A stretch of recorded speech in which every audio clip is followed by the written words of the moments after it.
Hola amigos, hoy les traigo una historia fascinante que marcó para siempre el destino de dos naciones sudamericanas. Entre 1932 y 1935, Paraguay y Bolivia protagonizaron uno de los conflictos más intensos que ha visto nuestro continente, la Guerra del Chaco. Una lucha por el control del Chaco Boreal, una región árida pero estratégicamente vital para ambos países. Todo comenzó en junio de 1932, cuando las fuerzas bolivianas atacaron los fortines paraguayos en Pitiantuta.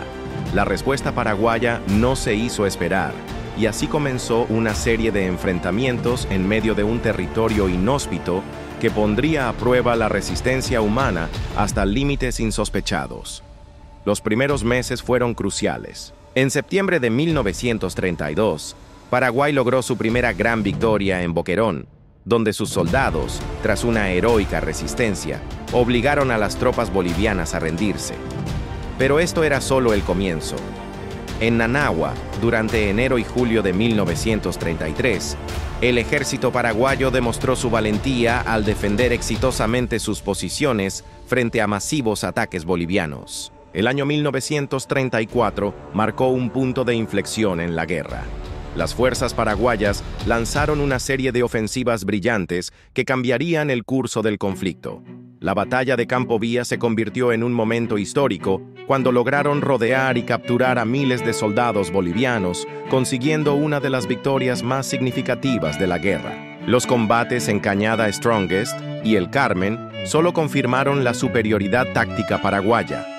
Para 1935, la situación era clara.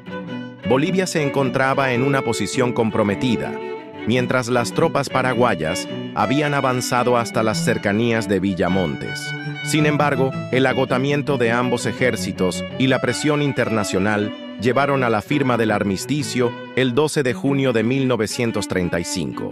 Este conflicto dejó una huella imborrable en la historia de Sudamérica, con más de 80.000 vidas perdidas.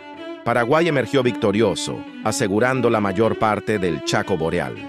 Pero más allá de territorios ganados o perdidos, esta guerra nos dejó lecciones invaluables sobre la resistencia humana y el valor en condiciones extremas. Si te ha gustado este viaje por la historia, no olvides dar like y suscribirte para más contenido como este.